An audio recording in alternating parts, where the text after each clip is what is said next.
ఈ మహోజ్వల కార్యక్రమానికి జ్ఞానపీఠ అవార్డు గ్రహీత పద్మభూషణ్ డాక్టర్ సి నారాయణ రెడ్డి గారు చైర్మన్గా అంగీకరించడం ఒక విశేషం. ప్రభుత్వం యొక్క చిహ్నాన్ని కూడా ఉపయోగించుకోవడానికి అనుమతి ఇవ్వడం గొప్ప విషయంగా భావిస్తున్నాం. అయితే ఈ కార్యక్రమం 7 రోజులు జరిగే కార్యక్రమం వివరాలు chairman doctor C Narayana Reddy గారు వివరిస్తారు. 7 రోజుల కార్యక్రమాలు కూడా నమోదు కాబడుతుంది. ఈ కార్యక్రమానికి చైర్మన్గా ఉన్నటువంటి డాక్టర్ సి నారాయణ రెడ్డి గారు ముందుగా ఈ కార్యక్రమం గురించి వివరిస్తారు. సుమారు 65 పాటలతో 7 రోజులకి 450 పాటలు పాడిన పాట పాడకుండా వాటికి ఎంతో కష్టపడ్డ అమెరికాలో ఉంటున్న మణిశాస్త్రి గారు, హైదరాబాద్లో ఉన్న గీతాంజలి గారు ఈ కార్యక్రమాలకి రూపకల్పన చేశారు. అదేవిధంగా కన్వీనర్గా ధర్మారావు గారు కూడా ఉన్నారు. ముందుగా ఎస్పి బాలసుబ్రహ్మణ్యం గారి స్వర్రాగ సప్తాహ మహోత్సవం గురించి Andhra Pradesh state cultural council collaborate చేస్తూ సహకరిస్తుంది కాబట్టి చైర్మన్ ఆర్వి రమణమూర్తి గారు ముందుగా మాట్లాడతారు.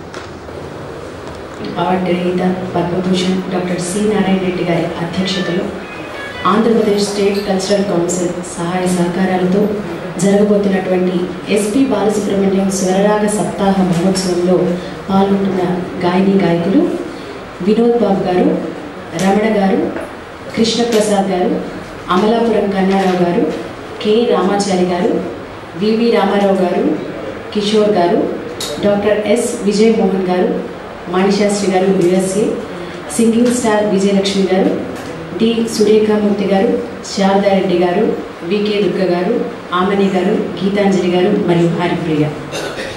ఈ గాయని గాయకులందరూ ఈ కార్యక్రమంలో 7 రోజులు రోజు 65 పాటలతో తమ గానమాధుర్యాన్ని అందించబోతున్నారు.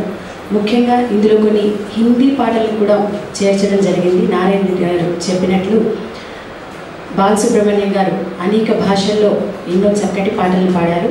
అందులో కొన్ని మంచి హిందీ గీతాలు కూడా తీసుకోవడం జరిగింది. వాటిని ముఖ్యంగా డాక్టర్ ఎస్ విజయ్ మోహన్ గారు హిందీ పాటను ఆలపిస్తున్నారు. సో ఈ గాయని గాయకులతో ఈ 7 రోజుల ఎస్పి బాలసుబ్రహ్మణ్యం స్వరరాగ సప్తాహ మహోత్సవం జరగబోతోంది. అంతేకాకుండా ఈ program global world records, India book of records, wonder record హోల్డర్స్లో కూడా స్థానాన్ని దక్కించుకోబోతోంది. సో ఈ కార్యక్రమం జయప్రదం కావాలని కోరుకుంటూ కార్యక్రమాల కన్వీనర్ ధర్మారావు గారు మాట్లాడతారు. దాంతో ఈ రోజున పత్రికా విలేకరుల సమావేశం ఏ కార్యక్రమం చేసినా అది ఒక రికార్డు అవుతుంది. అటువంటి కార్యక్రమాల్లో మేము వారం రోజుల పాటు బాలసుబ్రహ్మణ్యం గారి పాటలతో సప్తాహం చేస్తున్నాం. మరి ఈ కార్యక్రమాన్ని కూడా ఎప్పట్లాగానే పాత్రికేయులందరూ కూడా ఇచ్చేసి మా చేస్తున్నటువంటి ఈ కార్యక్రమానికి మీ అండదండలు అందించి ఇది ఒక రికార్డు కార్యక్రమంగా నిలపమని కోరుతూ సెలవు తీసుకుంటున్నాను. ఆర్థికంగా కాదు, ఇదేంటంటే ఒక కళాకారుడు జరుగుతున్న సన్మానం.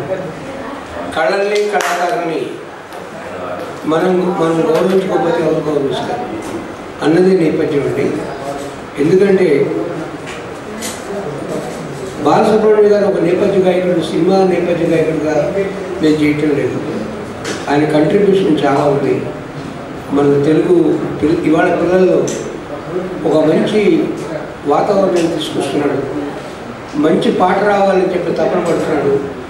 అలాంటి తపన పడుతున్న ఒక మంచి గాయకుడిని ఎంకరేజ్ చేయాలి అంటే ప్రభుత్వం బాధ్యత కూడా ఉందండి.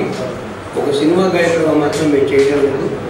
ఒక నిజమైన కళాకారుడిగా ఆయన చేసిన సేవలు గుర్తించి కేంద్ర ప్రభుత్వం ఎప్పుడైతే పద్మభూషణ్ బిరుదు ఇచ్చిందో మాకు కూడా ఆ బాధ్యత మాకు కూడా ఉంటుందని చెప్పి పూర్తి విశ్వాసం చెప్పి మేము మా సహకారాన్ని అందిస్తాం.